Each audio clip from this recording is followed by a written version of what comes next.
ولمن خاف مقام ربه جنتان فبأي آلاء ربكما تكذبان ذواتا أفنان فبأي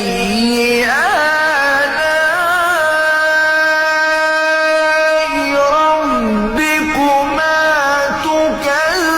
تكذبان فيهما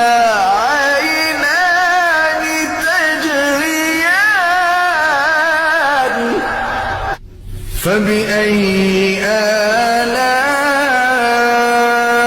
آلاء ربكما تكذبان